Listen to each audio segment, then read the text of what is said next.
Voilà, nous sommes avec vous jusqu'à 14 heures. Nous allons recevoir dans un instant Madame André Simoneau, qui est présidente du club Femmes Outre-mer. Bonjour. Bonjour, Danick. Je crois que c'est ce week-end qui va avoir l'Assemblée Générale, c'est bien ça? C'est bien ça. Bon, on est bien informés. Maurice, c'est notre journaliste de Paris et de passage en Guadeloupe.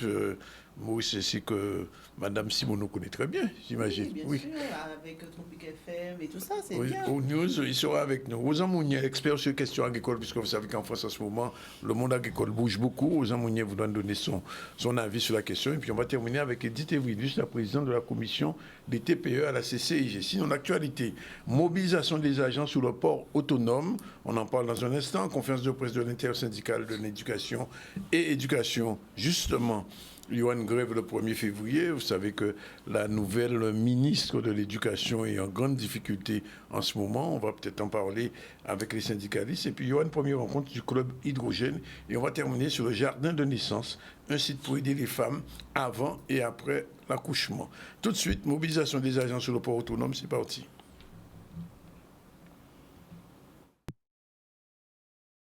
Si vous voulez une délégation qui aille voir le préfet, je peux agir comme intermédiaire, il n'y a pas de problème. Je peux vous accompagner. Je ne suis pas certain, je me répète, ça sert.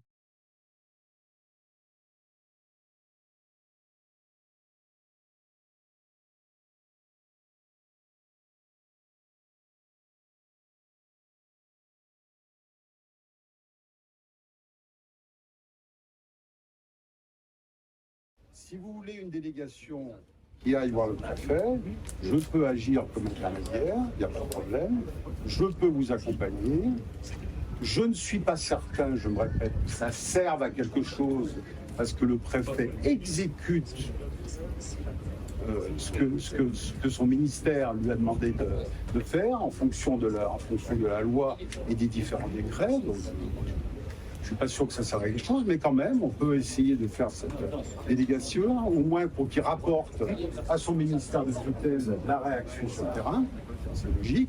Donc, faites votre délégation. Venez pas à 50, c'est pas la peine. Hein, chacun à 2 ou 3. Oui, d'accord.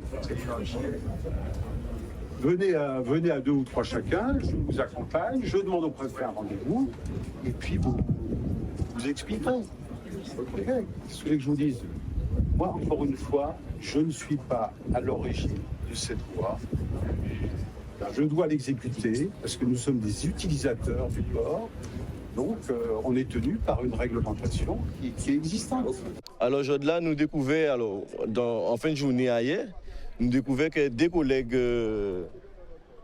autorisation de conduite à pas conduite, autorisation à accès à port là arrêté. Et ils ont crié au téléphone là et puis ils ont informé de ça. Ils ont dit que bon, à partir de demain, ils ont payé à ni accès à port là parce que voilà, ça sortit en direction, cette décision-là sortie du préfet et qu'ils n'ont pas ni accès demain à port là. Donc demain, à partir de demain, ils n'ont pas embauché encore à Arima. Aujourd'hui là, les nous informer l'ensemble des ouvriers bon matin avant le début des opérations.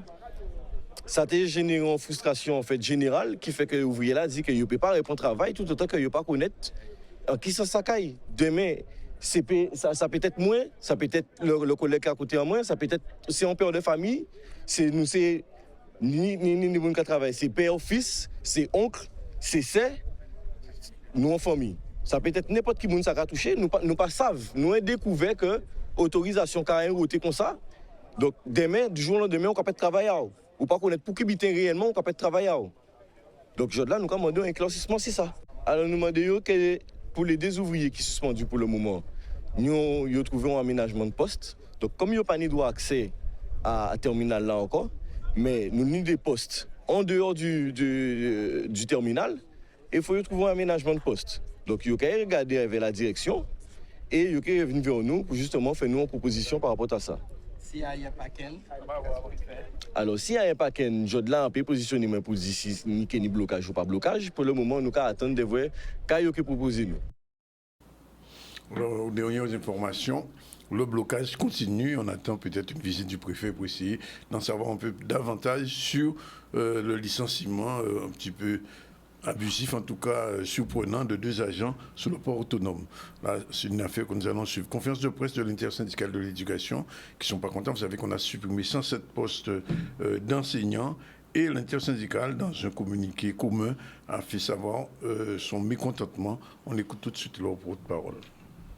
Le 1er février, nous sommes mobilisés avec l'ensemble des organisations syndicales pour exiger la fin des suppressions de postes, exiger même la création de nouveaux postes au regard des indicateurs de position sociale de nos élèves qui, normalement, auraient dû nous doter notamment plus d'éducation prioritaire. Mais surtout, nous souhaitons voir avec la fin de ces suppressions de postes la possibilité d'encadrer correctement les jeunes, les faire réussir. Je rappelle que nous sommes l'académie où nous avons le taux d'échec le plus énorme. Plus de 1800 élèves quittent le système éducatif sans diplôme. Nous avons l'académie avec le taux d'illettrisme le plus conséquent de tous les départements de France. Mais surtout, nous avons une académie, lorsque nous regardons les résultats nationaux, qui est en deçà de ce que nous sommes en droit d'attendre pour nos élèves. Aujourd'hui, il nous manque des enseignants. Aujourd'hui, beaucoup de jeunes ne vont pas dans les métiers d'enseignement parce qu'ils sont mal payés. Il faut donc non seulement améliorer nos conditions de travail, non seulement faire de telle sorte qu'il y ait plus de suppression de postes et faire qu'on ait un meilleur taux d'encadrement, mais surtout, il faut qu'il y ait un signal fort de revalorisation de nos métiers pour que justement, nous ne nous retrouvions pas comme ça à défaut. Je rappelle que beaucoup de classes aujourd'hui n'ont pas d'enseignants devant eux et donc il faut absolument que nous trouvions tous les voies et moyens pour que l'école de Guadeloupe soit une école de la réussite. C'est les difficultés de personnel de remplacement, de collègues qui sont TZR ou contractuels, où les viviers sont épuisés. On constate jusqu'à maintenant, nous sommes en janvier, je donne l'exemple du lycée de Pointe-Noire, ils ont dû se mobiliser cette semaine pour avoir un prof de français. Les élèves vont à l'examen en juin. Donc ça, c'est un exemple. Mais on en a encore d'autres, sur le lycée du Nord-Grande-Terre, par exemple, où il y a des personnels qui manquent, sur Capesterre, des disciplines où justement il n'y a plus de vivier de remplaçants, que ce soit des TZR, que ce soit des contractuels, et on risque de se retrouver dans des difficultés encore plus importantes l'année prochaine avec les suppressions de postes qui sont annoncées, soit 107 en tout sur l'académie, 55 dans le second degré, 52 dans le premier degré. Que là, on peut considérer que trop, c'est trop. Depuis l'année dernière, on subit de manière intempestive des suppressions de postes. Aujourd'hui, on a encore 105 postes de le premier et le second degré. À un certain moment, je pense qu'il faut qu'on, frappe du poing sur la table, qu'on se mette ensemble pour voir comment changer les choses, parce qu'il est inadmissible que l'on puisse encore aujourd'hui être dans une situation où il y a un manque de moyens et qu'on s'appuie simplement sur une gestion comptable pour déterminer, notamment la baisse des effectifs, pour déterminer la qualité du travail qui doit être fait sur le terrain, la réussite des élèves. On ne peut pas parler de réussite si on reste dans cette logique de suppression. Voilà un reportage, vous l'avez vu, de Olivier Félix. Nous y reviendrons dans un instant. On sait déjà que le 1er février, Johan Guerrero, je vous l'ai dit, on reçoit André Simoneau, qui est la présidente du club Femmes Outre-mer, qui aura son assemblée générale pendant ce week-end. André Simoneau, merci et bonjour. Merci d'être avec nous. Alors, qu'est-ce que c'est exactement pour les gens qui ne savent pas, Femmes Outre-mer? Alors, le Club Femmes, c'est un club que nous avons monté en mai de l'année dernière parce que nous avons fait le constat du manque d'exemples, de modèles. Donc, comme tu sais, Danick, je travaille avec des femmes d'exception, des femmes et des hommes d'exception. Et on s'est rendu compte qu'au fil du temps, nous n'avons pas pu inscrire nos pas dans ceux de nos aînés. Nous avons eu beaucoup de femmes célèbres ici, comme Madame Michaud, comme Gertie Archimède, etc. Mais ces personnes-là ne nous ont pas donné les clés pour que nous puissions mettre nos pas dans le leur, pour que nous puissions commencer à emprunter les chemins de la réussite. Je vois qu'à l'échelle de Michelle Obama, Oprah Winfrey, tous ces modèles de femmes noires américaines sont enclins à donner des exemples, à tendre la main aux générations qui commencent. Nous, en Guadeloupe, à l'instar de Madame Obama, on aurait pu avoir des exemples, des formations, on aurait pu bénéficier de l'expérience de nos aînés. Et malheureusement, nous n'avons pas ces retours d'expérience pour nous permettre d'avancer plus vite et plus sereinement. Et je vois que ailleurs, la dame a été la première femme qui a occupé les plus hauts postes aux États-Unis. Elle retourne dans la population, voir les petites filles noires et leur proposer le rêve américain pour leur dire que pour elles aussi, c'est possible d'accéder au plus haut sommet. Nous, on a certes des femmes d'exception, mais on n'a pas les clés. Elles ne nous ont pas transmis les clés de la réussite. Donc, nous avons pris à bras le corps cette recherche, cette quête d'exemplarité, et on recrute au sein du club les compétences des femmes de talent, des femmes inspirantes qui ont un parcours d'exception et qui sont en capacité de tendre la main et de faire profiter de leur expérience. Donc, un exemple de ces femmes. Alors, nous avons au sein du club, on en parlait tout à l'heure, nous avons une 60aine de femmes. Nous avons Madame Jomy, nous avons des femmes, des chercheurs, nous avons la fille Sarah Beaujour, qui est inscrite au barreau de New York. Nous avons pléthore de femmes qui ont souscrit à notre charte de valeurs et qui a compétences exceptionnelles. Nous avons Madame Paris qui enseigne à la Claudia Paris, qui entre autres, qui enseigne à l'Université du Canada et qui enseigne aussi ici. Nous avons pléthore de femmes qui ont su porter haut les couleurs des femmes ultramarines. Donc nous travaillons avec ces femmes-là. Nous avons élaboré une charte, nous avons élaboré également une feuille de route et nous y travaillons. Nous voulons montrer la route aux générations futures. Dans cette feuille de route, nous avons inscrit le fait de militer pour que les femmes les parents qui perdent un enfant, trouvent un mot juste pour marquer la perte d'un enfant. Parce que LFI avait porté un projet de loi sur le fait de perdre un enfant, de marquer le deuil. Parce que quand tu te rends compte que tu perds ton époux, tu deviens veuve, tu perds ta mère ou ton père, tu es orphelin, mais il n'y a pas de mot pour mettre la qualité, pour mettre un mot sur la douleur de perdre un enfant. Donc on est en train de mettre en place un forum, des débats pour essayer d'identifier ce mot qui apaiserait la perte d'un enfant. Nous avons également le désir de devenir mère, de devenir parent, le désir de maternité des femmes. Donc toutes ces problématiques sociétales, nous les prenons à bras le corps et nous en faisons une feuille de route pour que nous puissions porter notre contribution aux femmes de chez nous. Alors, est-ce que, d'une manière générale, les femmes à qui vous adressez adhèrent facilement? Facilement, très facilement. Elles sont très généreuses. Elles sont dans une démarche d'exemplarité, elles sont dans une quête également identitaire. Elles veulent se situer sur l'échiquier d'abord à l'échelle de Guadeloupe, mais aussi dans le monde. Elles veulent rayonner et nous avons en partage cette quête d'exemplarité. Donc, nous recherchons, nous n'avons pas de mal à recruter, nous recherchons des femmes qui sont disposées à additionner les talents pour faire gagner la femme guadeloupéenne. Alors, je pose toujours ce genre de questions. Mouvement de femmes, ça veut dire les hommes, comment ils ne sont pas admis dans la structure, ils sont écartés, ils sont blacklistés. Non, on est d'abord entre nous pour pouvoir mettre en valeur la sororité. Parce que vous avez les hommes, plusieurs cercles d'amis. Vous jouez au domino, vous jouez aux cartes, vous jouez à la belote. Donc, vous avez vos cercles.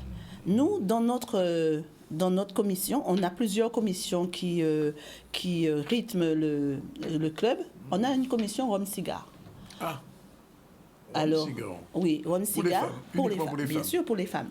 Oui. Ça nous permet d'échanger sur des dossiers qui sont très épineux, très particuliers. Ah, c'est pas pour échanger sur le rhum et le cigare, non? Non, on est dans un environnement de détente, d'appréciation, parce on aime aussi les bonnes choses, tout comme vous. D'accord, oui, bien sûr. Voilà. On comprend ça. Et donc, cette assemblée générale qu'on fait ce week-end, sur quoi ça va porter réellement? Alors, nous allons faire le point sur de là où nous sommes, le chemin que nous avons parcouru jusqu'ici. Et c'est la nouvelle année, nous allons faire le point sur la feuille de route et nous allons fixer nos nouveaux objectifs et nous allons voir dans quelle mesure qu'on peut, parce qu'on développe le club en Martinique, on développe le club en Guyane, on essaie de développer le club dans toute l'outre-mer pour que les femmes ultramarines deviennent une force de proposition. D'accord. En fait, l'objectif, c'est celui-là. L'objectif majeur, c'est celui-là.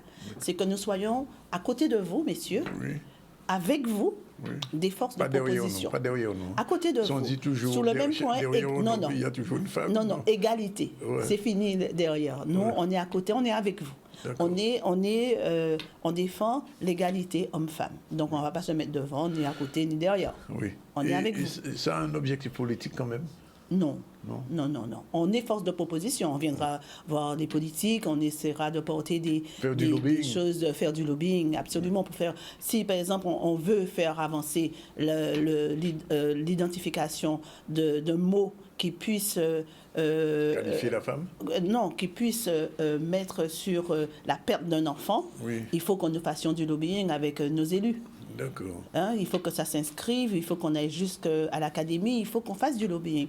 On a aussi une commission lobbying dans notre structure. Et quand vous faites ce genre d'assemblée générale, après, vous prenez des dispositions, mais ça se fait en Guadeloupe, mais ça va toucher tous les autres territoires? Oui, on a déjà commencé avec la Martinique et la Guyane, ça se construit. Ça se construit. Donc c'est beaucoup de boulot, beaucoup de confiance, beaucoup de dons de soi. Donc on a besoin de vous aussi. Alors, d'une manière générale, Mme Simoneau, comment se porte la femme en Guadeloupe aujourd'hui? Parce qu'on disait autrefois, le Guadeloupéen était très macho ou très machiste, etc. On dit que maintenant, les femmes sont devenues un petit peu plus sexistes, plus féministes. On m'a dit, certaines femmes disent, on refuse le terme de potomitan, elles ne veulent plus entendre parler de ça. La femme n'est plus le potomitan, c'est la famille qui est le potomitan. Alors, comment vous voyez la femme aujourd'hui dans notre région? Alors, moi, nous percevons la femme guadeloupéenne comme un partenaire de la société. Nous sommes acteurs de notre destinée. Nous restons toujours le socle, puisque c'est sur nos épaules que porte la famille. Mais la femme, aujourd'hui, est une femme émancipée, avec plus d'accès à la connaissance et aux responsabilités. Moi, c'est comme ça, je vois qu'elle n'est pas réservée à la cuisine, elle n'est pas réservée à faire la couture, elle n'est pas... Nous allons là où vous allez, nous sommes votre égal. Oui, c'est ce qu'on appelle l'égalité. Vous voulez vraiment l'égalité homme-femme. Oui, et voilà. C'est possible dans la société guadeloupéenne. C'est possible, puisque je vois de plus en plus les hommes prennent en charge des tâches, partagent les responsabilités de plus en plus avec les femmes. C'est un travail de longue haleine, puisque nous avons des hommes très, très, je dirais... très à cheval sur le côté macho, mais c'est à nous de casser ces codes. Mais cela dit quand même, André Simoneau, vous voyez bien qu'en Guadeloupe, il y a de plus en plus de femmes qui sont chefs d'entreprise. Donc il y a vraiment une poussée quand même. Oui. C'est ce que je vous disais. On est dans une démarche d'évolution du statut de la femme qui est en train de prendre... je dirais, des parts de marché, qui est en train de prendre ses responsabilités dans la société. Et que ce soit en Martinique, en Guadeloupe, en Guyane, à Paris, on voit bien que les femmes prennent le leadership. Le leadership féminin n'est plus un doux euphémisme, c'est une réalité. C'est une réalité. C'est une réalité. Aujourd'hui, je veux dire que la situation de la femme a quand même évolué positivement, quand même. Oui, et puis ça suscite aussi, j'ai l'impression que les hommes sont un peu désemparés du fait que nous progressons très vite dans notre société et que ils sont un peu dépossédés sur l'autorité qu'ils ont, la mainmise, et des fois, ça se passe très mal. D'où les violences sexistes et des violences faites aux femmes. Oui. Alors, une dernière chose. Alors, par exemple, pour le 8 mars, qui est traditionnellement la Journée internationale de la femme, comment votre association peut réagir? Comment est-ce qu'elle célèbre ou bien est-ce qu'elle passe à côté? Alors, nous voulons marquer l'antillanité, le côté ultramarin de la femme. Nous voulons nous militons en tout cas, ce point-là fait partie de nos objectifs à atteindre. Nous voulons identifier, sans rejeter le 8 mars, mais nous voulons identifier la femme d'outre-mer. Nous voulons avoir une journée à nous, à toute l'outre-mer, qui ne soit pas le 8 mars, parce que c'est beaucoup de revendications, mais nous avons notre originalité, nous avons notre identité d'ultramarine, nous voulons exister en tant que femmes ultramarines. Et je pense que le 8 mars, on ne va pas rejeter, puisque ce sont des luttes qui portent leurs fruits. Donc, nous allons participer cette année. On va probablement avoir encore un partenariat, pas encore, mais on va renforcer notre partenariat avec la femme au travail, parce que ça nous fait honneur que les femmes soient responsables et soient autonomes. Donc, Pôle emploi, maintenant France Travail, nous a donné l'opportunité de mener une première action avec eux l'année dernière. Et nous avons fait des rencontres, des échanges avec des femmes inspirantes. Et nous avons rencontré à peu près dans 5 agences de Pôle emploi, nous avons rencontré des femmes qui il leur manquait le petit déclic pour passer à l'acte, pour retourner dans le monde du travail. Nous avons identifié des femmes inspirantes, des femmes qui ont un parcours exceptionnel dans notre association, et nous leur avons proposé le parcours pour les encourager à passer de l'autre côté, à revenir dans le monde du travail. Donc, ce sont des actions que nous menons en appoint avec des associations comme le Soroptimisme, comme le Réseau Vif, que Mme Justine Bénet est en train de mettre en place. Nous travaillons à la condition féminine, à émanciper les femmes et à participer à leur plein épanouissement. Ben, merci. Juste un dernier petit mot. J'ai cru comprendre que vous avez envie d'inviter Michelle Obama en Guadeloupe. Oui, c'est une indiscrétion que vous avez, mais c'est vrai. C'est vrai. Bien, on attend ça. Voilà, merci. Il est pratiquement 12h59, il va être 13h. On prend la première pause. On se retrouve tout à l'heure avec nos prochains invités. Maurice Sissé qui est déjà là et Rosa Mounier qui sera avec nous. On parlera de la crise agricole en France et de ses répercussions en Guadeloupe. À tout de suite. Merci, Danick. Pour la deuxième séquence du ZCL News, il est pratiquement déjà 13h05. On va recevoir un instant Maurice Sissé. Bonjour. Bonjour, Danick. Bonjour aussi à tous les téléspectateurs de Canal. Exilé depuis combien, 30 ans déjà? Un peu plus. On ne va pas donner de chiffres. Et Rosa Mounier, expert sur les questions agricoles. On profite pour saluer notre ami Alex Bandou qui est en ce moment hospitalisé. Et on espère bientôt ça qui est guéri et qu'il faut venir voir nous. Alors, on va faire un petit micro-trottoir rapidement sur l'augmentation des salaires des députés. C'est un micro-trottoir qui a été réalisé ce matin. On regarde tout de suite. Alors, eux, la vie est chère pour eux et pour nous, c'est pas cher en fait, c'est ça. C'est pas normal. Non, c'est pas normal.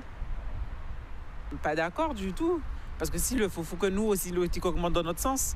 Alors pourquoi seulement pour eux? Parce que la vie est chère pour tout le monde, les prix augmentés. En fait, c'est pas qu'eux en fait, qui souffrent de l'augmentation des prix. Hein. Surtout maintenant, pour avoir une augmentation, c'est très compliqué. Vous savez comment que ça se passe, hein? Vous savez comment que ça se passe chez les grands, tout est grand. Hein? Voilà. Nous, on n'a rien à dire, on constate. On va penser que c'est du foutage de gueule, hein? Parce que la vie est chère, mais on ne va pas penser que c'est eux qui ont senti. On va plutôt penser que c'est nous qui avons senti. Regardez là, si on fait des petites commissions là, on a déjà payé au moins 300 € là. Donc 300 € au mois de janvier, et au Japon, de janvier, c'est un mois pas fin même. Donc, il faut y doser quand même, il faut y faire doucement. Mais bon, quand on a chez Marie, c'est pour battre, donc nous restons c'est pour témoigner quand même. Bien sûr, l'inflation c'est pour tout le monde, hein, ça ne touche pas qu'un seul corps de métier. Donc il faudrait suivre s'il faut augmenter de 300 € pour eux, c'est pour toute la population. Waouh! Et nous, au SMIC, on nous augmente de 2 €, 3 €. Qu'est-ce qu'ils font pour nous? Ça se posait beaucoup de questions, ça. Point d'interrogation. Ben, ce serait bien que tout le monde, tous les travailleurs, toutes les personnes qui perçoivent un salaire soient aussi augmentés de 300 €, puisqu'on on vit exactement les mêmes choses concernant l'augmentation de la vie chère. Donc ce serait bien que tout le monde soit au même niveau. Je ne suis pas contre, hein, mais il faut réactualiser aussi pour les autres. Que bientôt ils vont nous faire une augmentation de 3 000 €? J'en pense qu'ils abusent. Qu'ils abusent beaucoup, les députés, là. Et que, voilà, on devrait, nous, les avoir, ces 300 €. En vrai, ils auraient dû avoir une réduction. Une réduction, parce que je pense qu'ils ont trop d'argent pour ce qu'ils font, c'est-à-dire rien. Wow, ça n'a pas mal. Hein? Bon, alors, on commence avec Maurice. Maurice, c'est journaliste depuis plusieurs décennies, on va dire, en France. C'est compliqué d'être journaliste guadeloupéen à Paris? Peut-être au départ, d'abord, je voudrais quand même saluer l'ensemble des téléspectateurs et leur souhaiter quand même une bonne année à toute l'équipe de Canal 10. Difficile, oui, au départ. Aujourd'hui, non, parce que, bon, les médias, il y a un grand nombre de médias d'information. Nous nous trouvons avec les mêmes confrères de BFM, LCI, parfois au niveau des conférences de presse. Au départ, c'était un petit peu difficile parce qu'il n'y avait pas autant de médias. Alors, évidemment, les accréditations, et on était plutôt, ils sélectionnaient les accréditations. Aujourd'hui, nous sommes accrédités dans, que ce soit à Matignon, à l'Élysée, les différentes institutions. C'est beaucoup plus simple aujourd'hui parce qu'il y a plus de médias d'information et nous faisons partie de ces médias-là, mon cher Danick. Quand par exemple il y a une conférence de presse de Macron comme la semaine dernière, au News est invité. Oui, absolument. Alors nous devons, effectivement, si on veut, pour concernant la conférence de presse du président de la République, on peut effectivement demander une accréditation. L'accréditation est acceptée. Oui. Mais dans ce qu'il y a, c'est est-ce qu'on nous est possible de poser une question. Voilà, là, c'est déjà plus compliqué parce que il y a quand même un responsable de 300 journalistes la semaine dernière. Voilà, absolument. Un responsable de presse qui, dit vous, là, à droite, à gauche, etc. Ouais. Donc en réalité, 300 journalistes, est possible de poser 300 questions au président. Mais non, mais je pose la question pourquoi? Parce qu'on a vu au lendemain de cette conférence de presse que beaucoup de députés se plaignaient du fait que Macron avait complètement zappé nos territoires. Oui, c'est vrai que lorsque nous avons, juste avant mon départ de Paris, j'ai eu à interroger Max Mathiazin, M.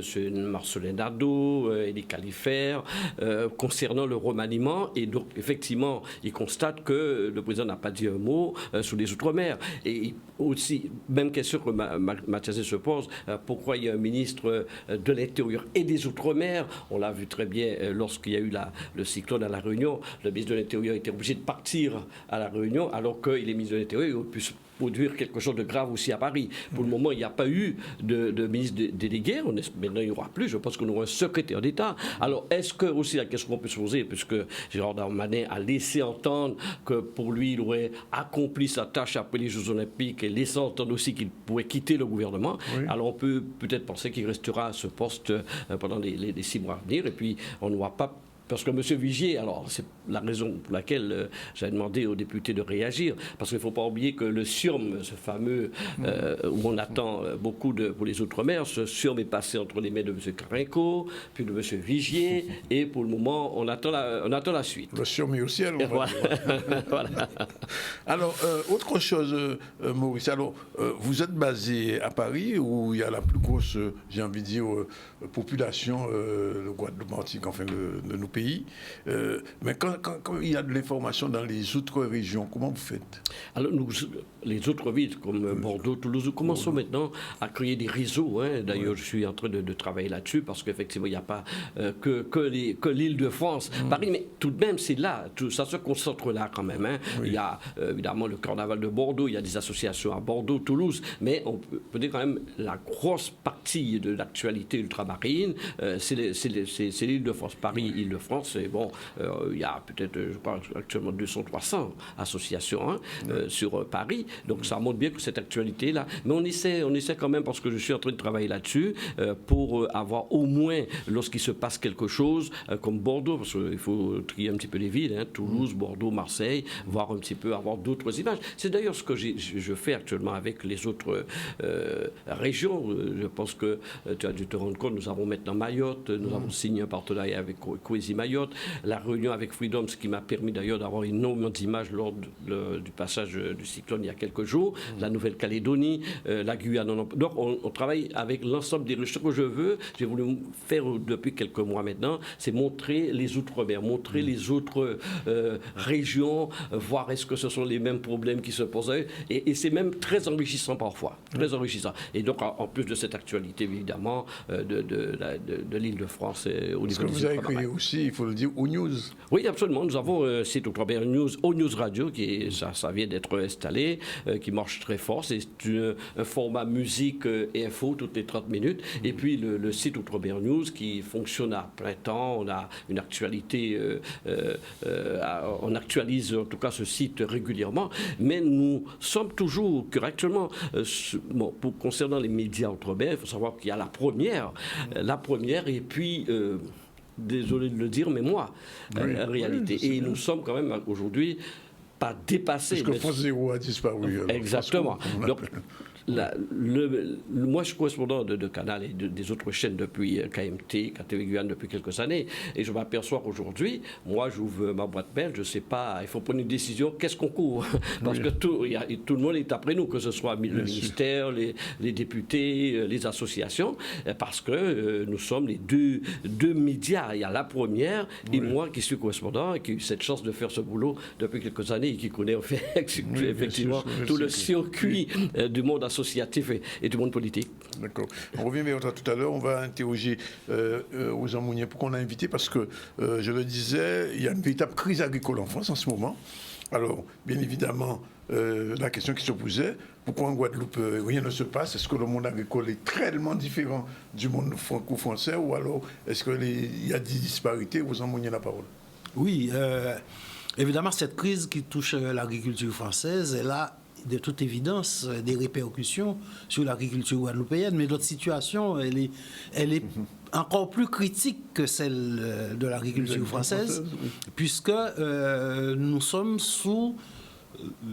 directement sous les feux de la concurrence, notamment des pays, non seulement des pays européens, mais également des accords de partenariat signés entre l'Union européenne et les pays voisins. Oui. Donc, ce qui fait que quand nous avons des productions qui sont disponibles sur le marché, c'est le cas en ce moment, par exemple, de certaines productions légumières, elles se retrouvent directement en concurrence avec des productions qui viennent de ces pays issus des accords de partenariat.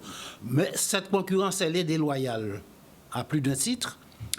D'abord parce que les coûts de production ne sont pas les mêmes, les charges ne sont pas les mêmes, mais les contraintes sanitaires ne sont pas les mêmes. On prend le cas de l'igname de Costa Rica, par exemple. L'igname de Costa Rica, ou l'ananas de Costa Rica, le Costa Rica qui ne produit que pour l'exportation, c'est-à-dire ce qui est exporté en provenance du Costa Rica n'est pas consommé en Costa Rica. Ça, il faut le savoir. Oui. Que les contrôles sanitaires ne se font pas à l'arrivée, mais au départ. Les normes environnementales ne sont pas les mêmes ici que par rapport à Saint-Domingue, par rapport au Costa Rica, par rapport au Brésil, par rapport au Mexique, etc. Et ces productions, quand elles arrivent ici, bien entendu, elles ont un coût de revient beaucoup plus faible, mais elles dégagent des marges qui sont 10 fois plus importantes que celles que les agriculteurs réalisent ici. Oui. Le résultat des courses, c'est que même si ces productions reviennent à moins cher, quand nous n'avons pas de produits disponibles sur le marché, ces productions sont vendues à des prix exorbitants. Je donne un exemple. On a vu des tomates et des courgettes vendues entre 6 et 8 euros le kilo, après la période où on a eu tous les mauvais temps en Guadeloupe. Donc, il n'y avait pas de tomates de Guadeloupe, il n'y avait pas de courgettes, donc les prix étaient très élevés. Aujourd'hui, nous avons bien entendu sur le marché des produits issus de l'agriculture guadeloupéenne. Ces mêmes produits qui étaient vendus à 6, 8 euros sont vendus autour de 2 euros, alors que les nôtres, on les vend à 3,50 euros. Donc il y a cette concurrence déloyale qui est systématique et qui fait que l'agriculture guadeloupéenne n'arrive pas, l'agriculteur guadeloupéen, le paysan guadeloupéen n'arrive pas à vivre de sa production. Donc, c'est vrai qu'il y a un grand problème pour l'agriculture européenne, mais ce problème-là, en grande partie, il est lié au choix de développement qui a été fait. Parce que tant que l'Europe était un club fermé à 6, où il y avait une politique protectionniste, et il y avait véritablement une politique agricole commune, on avait une paysannerie française qui pouvait vivre de sa production. À partir du moment où il y a eu l'élargissement de l'Europe et que le marché européen ouvert en direction des pays de l'Est, qu'est-ce qui s'est passé? C'est que les capitalistes de l'agriculture guadeloupéenne, ceux qui sont dans l'agro-business, notamment des gens comme le président de la FNSEA, qui est à la fois le propriétaire des huiles Le Sieur, ça il ne faut pas le savoir, donc c'est une grosse société. Qu'est-ce qu'ils ont fait? Ils ont mis sous cocon l'agriculture française et sont allés investir en Ukraine, en Pologne, en Hongrie, en République tchèque. Donc on a délocalisé cette production et progressivement, ce qui s'est passé avec l'industrie textile et l'industrie automobile, la délocalisation s'est faite également au détriment de l'agriculture. Donc progressivement, les agriculteurs français se sont retrouvés dans des situations où ils ne peuvent pas s'en sortir, particulièrement dans les régions. Seuls arrivent à s'en sortir les agriculteurs du bassin parisien, les grands céréaliers et les betteraviers. Les autres, ils sont dans la difficulté. Aujourd'hui, qu'est-ce qui se passe? Il y a des exigences qui sont normales en termes de normes environnementales qu'il faut respecter. Ensuite, on a orienté les agriculteurs vers des productions de niche, notamment à haute qualité environnementale ou bio. Oui, tout à fait.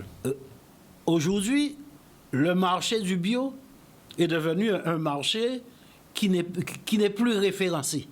Pourquoi? Parce que les productions bio sont réalisées ailleurs, notamment au Maroc, en Égypte, et interviennent sur le marché européen, ce qui fait que le bio a perdu de sa valeur. Je donne un exemple significatif, c'est que un certain nombre de moyens agriculteurs en France ont décidé de s'engager dans la production de sucre bio. D'ailleurs, on a encouragé également en Guadeloupe à faire de la canne bio. Qu'est-ce qui se passe aujourd'hui? Le sucre bio a perdu son marché et aujourd'hui, le bio est vendu au même prix que le conventionnel, alors que les coûts de production sont supérieurs de 30 à 40% par rapport au conventionnel. Donc, on assiste véritablement à un effondrement du modèle de production tel qui a été développé et qui est basé essentiellement sur un développement capitaliste ultra-libéral où à la fois les grandes surfaces et les industries agroalimentaires, tout ce qui relève de l'agro-business, ce sont eux qui font les lois du marché agricole. Alors, autre question quand même, vous Mounier. On assiste quand même en Guadeloupe aussi à une évolution de délocalisation de nos productions vers l'Afrique maintenant. J'ai vu le président du Bénin venir en Martinique récemment. Il a acheté des terres, Ayotte a acheté des terres au Bénin et semble-t-il, de plus en plus, il y aura aussi une délocalisation. Oui, ce n'est pas un phénomène nouveau. Ça a commencé depuis à la fin des années 90. Oui. Les bananiers martiniquais et certains bananiers guadeloupéens ont décidé d'investir en Afrique. Ça a été le cas au Cameroun. Oui. Ça a été le cas également, surtout en Côte d'Ivoire, où il y a de plus en plus de producteurs qui vont s'installer de manière à avoir des coûts de production qui sont beaucoup plus abordables pour pouvoir intervenir sur le marché européen, puisque ces pays-là, étant signataires des accords de partenariat, ont donc un accès privilégié sur le marché européen dans la limite des quotas qui leur sont attribués. Donc, ce qui fait que cela devient, disons, en quelque sorte, beaucoup plus rentable. Aujourd'hui, ce qui se passe, c'est que même sur le marché européen, les règles et la protection, le protectionnisme européen, il ne peut plus être efficace dans la mesure où aujourd'hui, c'est l'OMC qui fixe les règles. Oui. Et que donc, face à cette situation, on est dans la mondialisation et l'agriculture, pour qu'elle puisse être rentable, il faudrait qu'elle soit davantage protégée. Et pour qu'elle soit protégée, il faut des dispositifs législatifs. Ça a été le cas en 2018 et en 2021 avec les lois Egalim. Ces lois Egalim permettaient aux agriculteurs de tirer un revenu en impliquant les collectivités, toutes les collectivités, dans un partenariat fort avec les agriculteurs, de manière à ce que 70 à 80% de ce qui est consommé dans les collectivités, cantines, hôpitaux, etc., proviennent des circuits courts et proviennent des agriculteurs et non de l'agroalimentaire. Or, on constate que ça a été un échec total en France. Et quant à Guadeloupe, dès 2009, nous n'avons pas attendu la loi Egalim. Le mouvement de 2009 avait préconisé, et il y a un accord qui a été signé, pour que 40 à 50% de l'approvisionnement des cantines soit fait avec des productions locales, des productions ici de la production guadeloupéenne. Ça n'a pas pu être fait. Et quant à la loi Egalim, son application en Guadeloupe, il y a quelques tentatives, mais qui sont encore très timides. Et la seule structure publique qui a pris fait et cause pour cette opération, c'est l'usine centrale. Mais l'usine centrale, c'est... depuis plus de 10 ans, on en entend parler. Oui, bon. Elle commence à sortir de... Voilà, j'ai dit, on est inauguré pratiquement tous les 2 ans. Et finalement, le résultat, c'est que les agriculteurs, entre-temps, auront probablement baissé les bras dans un certain nombre de secteurs. Alors, je vais vous poser une question un petit peu précise sur un phénomène qui se développe en Guadeloupe. Vous le connaissez sûrement, Nouvelle Voie. Depuis une année, ils ont développé... l'instant Fouillapin, enfin l'année Fouillapin, puisque régulièrement je les reçois ici. Hier, Véripla était ici, il disait qu'il va y avoir, j'ai envie de dire, un renouveau du Fouillapin et peut-être même, ça va peut-être ouvrir d'autres branches. Est-ce que vous y croyez? Oui, j'y crois, parce que nous sommes dans une démarche de souveraineté alimentaire, de recherche de la souveraineté alimentaire. Cette démarche de souveraineté alimentaire, elle passe notamment par la valorisation des produits de terroir qui ont une valeur nutritive importante et qui ne sont pas pollués ni polluants. C'est le cas notamment du fruit à pain, mais il n'y a pas que le fruit à pain, c'est le cas également du développement du manioc. Oui. Dans le Nord Grande Terre en particulier, il y a de nombreuses initiatives qui sont prises pour justement développer la culture du manioc et permettre avec ces deux productions, si on arrive à avoir une maîtrise de la production et de la transformation de ces deux produits, on aura réglé pour l'essentiel le problème de l'alimentation. Maintenant, reste le troisième volet qui est l'apport en protéines. Voilà. Et l'apport en protéines, au moment où précisément on est dans une situation où il y a de plus en plus de normes environnementales à respecter, les protéines végétales doivent pouvoir jouer un rôle. Or, nous avons ce qu'il faut, notamment avec le moringa. Donc, quand on a fait le tour du sujet, je pense que avec des politiques publiques pensées par des hommes politiques qui ont le sens du pays et qui veulent que la Guadeloupe s'assume, il y a possibilité de régler, on a tous les atouts en main pour régler de façon définitive le problème alimentaire en Guadeloupe en faisant fi de la mondialisation. Et c'est ma dernière question. Alors justement, sur cette question-là, avez-vous le sentiment que nos politiques ont cette vision ou peuvent avoir cette vision? Pour l'instant, je n'ai aucune certitude et peut-être même que je commence à avoir des doutes.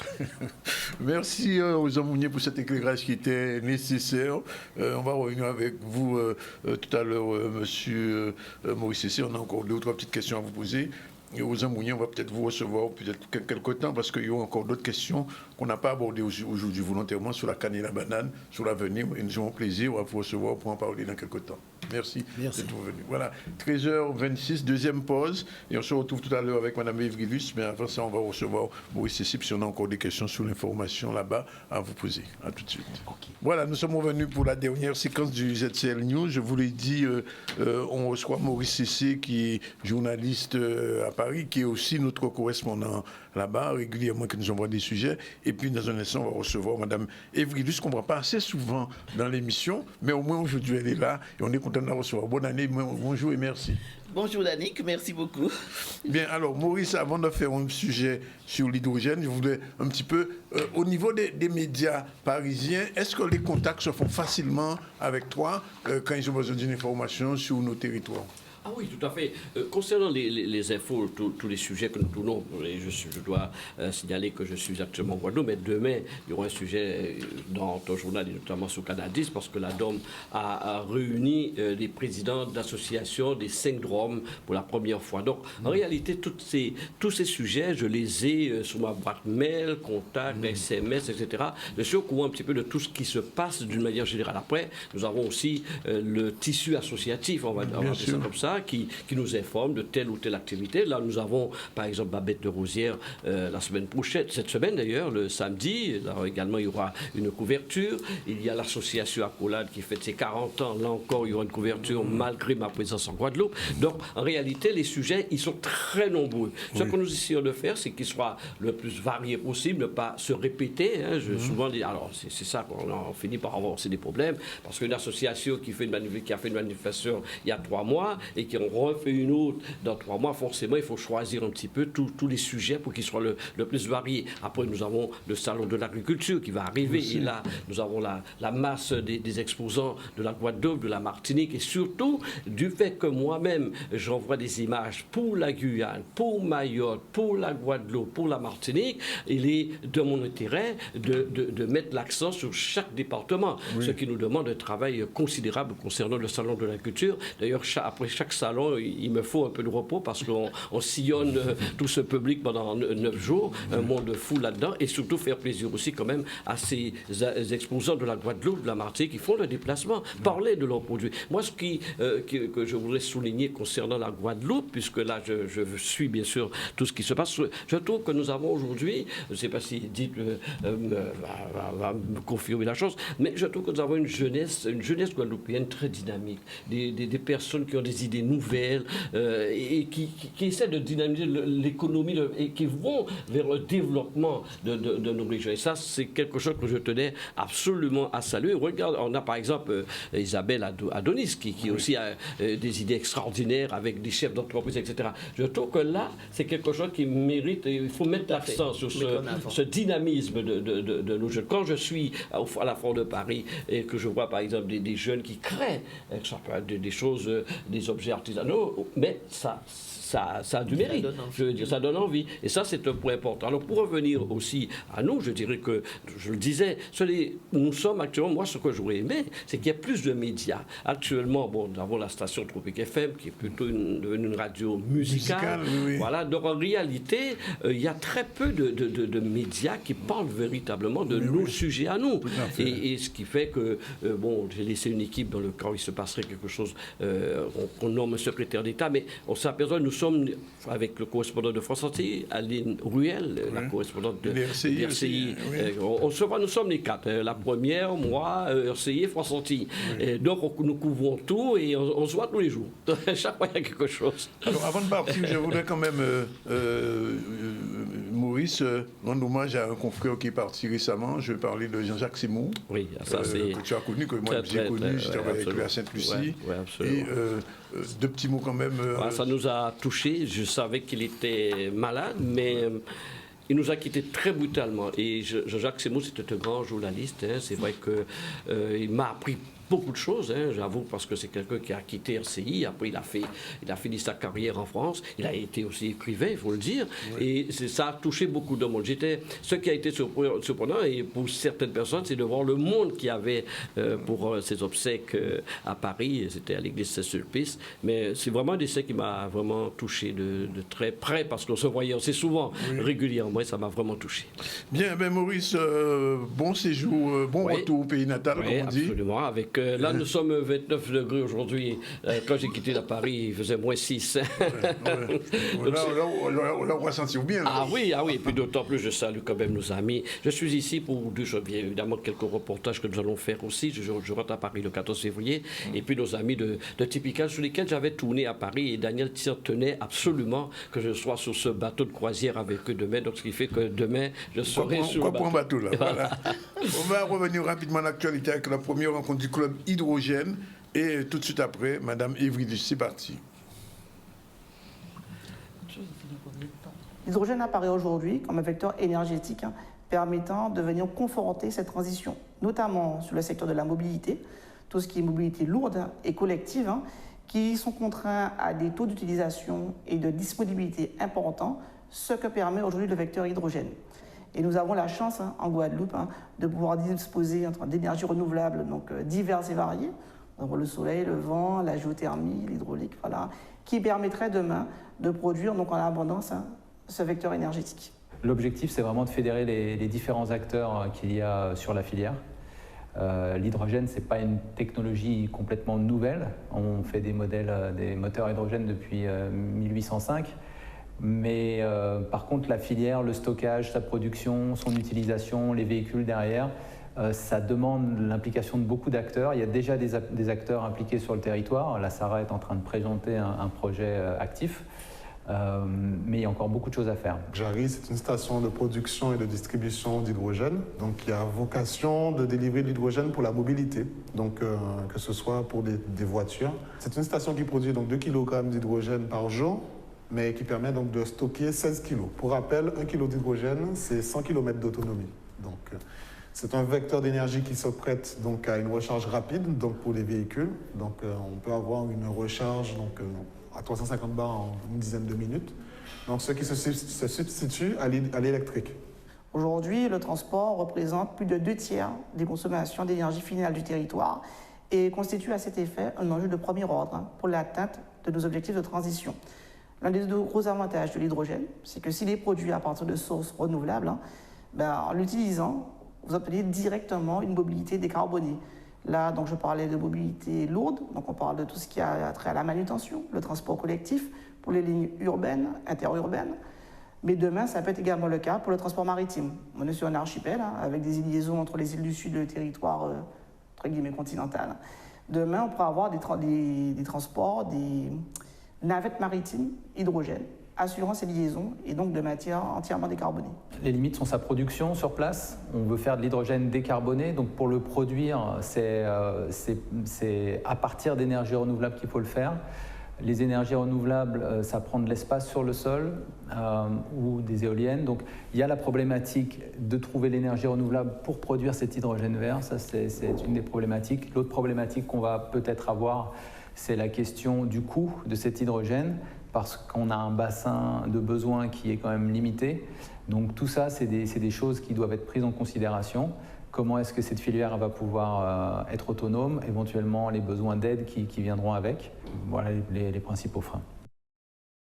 Voilà, et c'est très important pour nous parce que ça nous rendra moins dépendants des énergies, ce qu'on appelle les énergies fossiles. Alors voilà, il est exactement 13h41. Nous avons près de 14 minutes avec Madame Evry-Luce qu'on va retrouver bientôt puisqu'elle était je le rappelle, mais là aujourd'hui elle est venue en tant que présidente de la commission TPE de la CCIG. Et on va vous poser la question après vous avoir dit bonne année et continuer le travail important qu'on fait pour les TPE parce que ça aussi c'est un vrai boulot et on voit dans le petit ouvrage que nous avez donné le bilan, finalement vous avez beaucoup travaillé. C'est vrai qu'à la Chambre de commerce on travaille beaucoup et c'est vrai que la commission des très petites entreprises que je préside à la Chambre de commerce joue un rôle très important parce que n'oublions pas, je le rappelle toujours, sur les 40 000 ressortissants que nous avons inscrits au fichier de la Chambre de commerce, nous avons à peu près 38 000 TPE.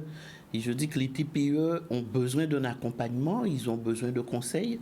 Et c'est pour cette raison que cette commission a été créée à la Chambre de commerce, parce que nous sommes conscients qu'il va falloir, avec cette modernisation, avec l'innovation, avec la digitalisation, et aussi sans oublier les formations, puisque nous avons très bien compris lors de la pandémie, le commerce a dû changer un peu de stratégie, entre guillemets, puisque maintenant, on commerce beaucoup par Internet. Donc, nous avons le devoir, et nous sommes là aussi, pour accompagner nos TPE dans tous les domaines d'activité qui concernent la très petite entreprise. Alors, est-ce que c'est parce que les TPE représentent autant de personnel, de personnes travaillant, que votre commission semble être la plus active à la CCI? La commission, et c'est vrai qu'elle est très active, puisque nous avons présenté notre bilan, nous avons fait un séminaire pour présenter le bilan de l'année 2023. Nous avons aussi présenté le programme de l'année 2024. Nous avons invité les partenaires qui nous accompagnent tout au long de l'année. Mais c'est vrai aussi, on se doit d'accompagner les entreprises. C'est vrai, on se doit d'accompagner toutes les entreprises, mais en particulier les TPE, parce que c'est souvent, quand il y a un problème, c'est souvent avec les TPE, puisque les grandes entreprises ont déjà leur organisation, ils ont leur conseil, ils ont l'accompagnement qu'il leur faut. Donc, il faut obligatoirement, et peut-être c'est pour cette raison que vous posez la question sur la réactivité de cette commission, parce que, c'est vrai que nous sommes souvent au chevet de la TPE, puisque nous sommes conscients des difficultés qu'elles peuvent rencontrer. Dans une année, vous organisez plusieurs rencontres, plusieurs événements. L'an dernier, en 2023, nous avons organisé, sur 12 mois, nous avons organisé 10 actions. Pratiquement une par mois. Pratiquement une par mois, c'est sous forme de forum, sous forme de rencontres, sous forme de conférences, parce que les gens sont là aussi pour savoir. Nous avons participé des conférences avec l'association des jeunes avocats, avec des thèmes qui interpellent la TPE. Nous avons organisé une conférence aussi avec les universitaires sur l'économie de la Guadeloupe suite à la pandémie. Nous avons organisé la nuitée de la finance. Il n'y avait pas moins de 220 ressortissants avec les banques, avec la BPI, avec la région, avec les experts comptables. Donc, c'est une commission qui organise, je vais dire, les thèmes du moment. Oui. Les thèmes qui concernent la TPE. Et donc, c'est pour cette raison que cette commission, il y a toujours du succès, parce qu'il y a toujours pléthore de personnes qui viennent et qui sont satisfaits, qui en sont satisfaits après. Alors, il y a une édition à laquelle vous tenez particulièrement et qui ramène beaucoup de succès, c'est l'édition des femmes chefs d'entreprise, la nocturne. Nous avons toujours à peu près entre 220, 280, je ne vais pas dire femmes, mais des personnes au WTC, parce que c'est une manière de mettre des femmes à l'honneur. C'est vrai que ce jour-là c'est pour rappeler peut-être comment les femmes vivent dans le monde.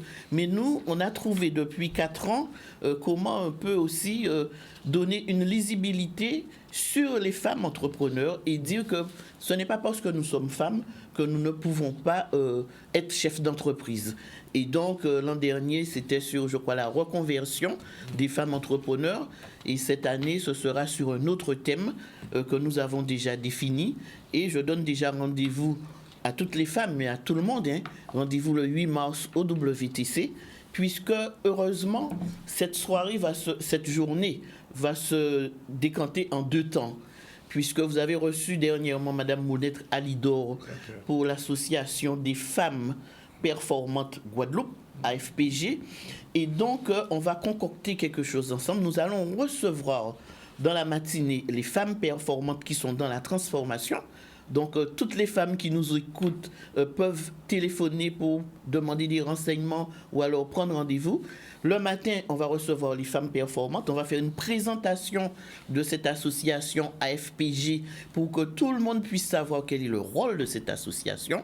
Et dans la soirée maintenant, on va terminer en apothéose avec notre soirée habituelle pour primer 8 femmes qui sont dans des métiers différents. Oui. Alors, je ne peux pas ne pas vous poser une petite question quand même sur Marie-Galante, sur les îles du Sud, mais particulièrement Marie-Galante, puisque vous l'êtes vous-même, au niveau des TPE, comment ça se passe pour vous savez, les choses sont un peu très compliquées. Ça, il faut pas... Même en Guadeloupe, sur le continent, c'est compliqué. Donc, à plus forte raison, Marie-Galante, on a de cesse de le répéter. Marie-Galante se dépeuple. On connaît l'exode. Ensuite, il y a la triple insularité, il y a 3 frais de transport à payer sur les articles. Ça fait plus de 25 ans, mais ce n'est pas des blagues, monsieur Zandronis, plus de 25 ans qu'on réclame l'aide au cabotage. Et donc, c'est jamais arrivé parce que pourquoi? Cette aide au cabotage permettrait aux entrepreneurs de diminuer la marge bénéficiaire parce que bon, ils sont obligés de prendre en compte les frais de transport qui augmentent le prix de la marchandise. Donc ça fait 25 ans qu'on est dessus. Là maintenant, il y a un second problème avec le transport passager. C'est vrai, je dis toujours que Marie-Galante fait 2 journées dans une journée parce qu'il se réveille non seulement à 3 heures du matin pour aller faire la queue, pour acheter un billet, pour prendre le bateau à 6 heures. Quand cette personne est malade, descend voir un professionnel de la santé en Guadeloupe. On dira par exemple qu'il a rendez-vous à 9 heures. Il est arrivé à Pointe-à-Pitre à 7 heures du matin et il repart à 17 heures. Il fait quoi entre-temps?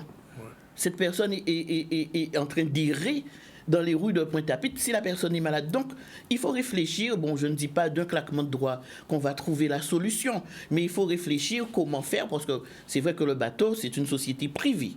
Oui, on ne peut pas l'imposer parce qu'il a aussi à regarder son chiffre d'affaires, il a du personnel, le nombre de passagers, il paye le fuel est très cher, donc on ne peut pas l'incriminer. Mais maintenant, comment faire? Comment trouver une solution? Il y a les touristes qui viennent à Marie-Galante, qui reprennent l'avion de 18h, de 19h. Ils sont obligés de partir depuis le matin à 6h du matin. Ouais. Ce qui fait aussi un manque à gagner dans les restaurants, pour les commerçants. Donc la question que j'ai envie de poser, est-ce un avantage ou un inconvénient? Est-ce que Marie-Galante est trop proche du continent? Mais c'est le cas aussi pour la Désirabilis. Non, mais quand je parle de Marie-Galante, c'est les 3. Oui, c'est les 3. Et c'est pour cette raison que dernièrement, au Césaire, j'ai eu l'occasion de dire, nous avons le maire de Désirade qui est quand même président de la commission des îles du Sud à la région. Tout à fait. La commission des îles du Sud est présidé par un Ilien. Oui. Donc, il faut maintenant qu'il prenne son vrai rôle. Oui. Vous comprenez? Parce que, bon, c'est vrai qu'il est un politique. Nous sommes des économiques. Je crois que la parole du politique a peut-être plus de poids que la parole de l'économique. Donc, il faudrait mettre en marche cette commission des îles du Sud pour qu'on ait un relais entre nos doléances.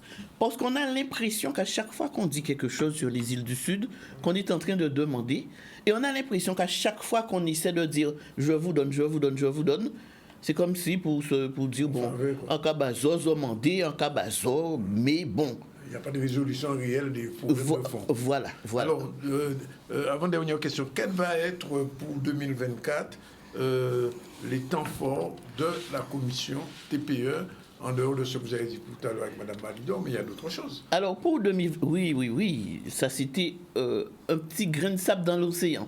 Oui. Alors, pour 2024, j'ai amené mon papier. Oui. Donc, nous allons avoir ce que j'ai appelé parcours TPE. Il y aura invité la DRFIP, la CGSS, un expert comptable et l'ordre des experts comptables. Parce que souvent, les gens ont des difficultés de moratoire et à la CGSS et à la DRFIP. Ensuite, nous aurons cette nuitée de femmes entrepreneurs. Nous aurons aussi, on va se déplacer dans les communes puisque c'est le rôle aussi de la commission de se déplacer sur l'archipel de la Guadeloupe. Donc nous allons reprendre ce parcours TPE avec la DRFIP, avec l'EOSAF dans les communes. Ensuite, nous allons faire une table ronde avec tous nos partenaires, les partenaires qui accompagnent cette commission pour qu'ils puissent nous proposer encore d'autres sujets.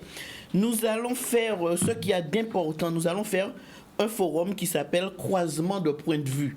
La voix des jeunes, VOIX, sur la voie de l'entreprise, VOIE. C'est-à-dire faire une transversalité entre des entrepreneurs qui ont réussi, qui seront des guides pour ces jeunes-là, et des jeunes qui se cherchent.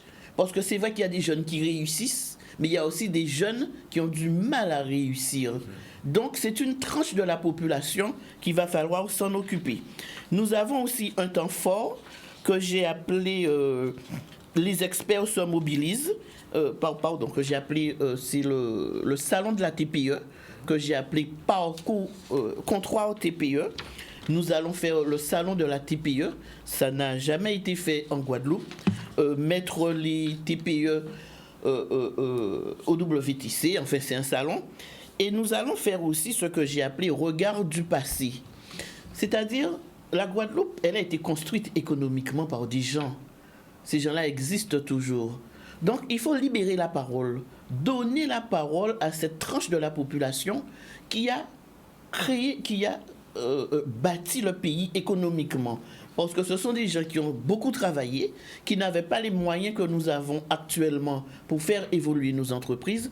Et c'est une manière aussi de donner espoir aux jeunes, de leur dire, voilà, nous avons des guides, voilà, nous avons des gens qui ont bûché dur.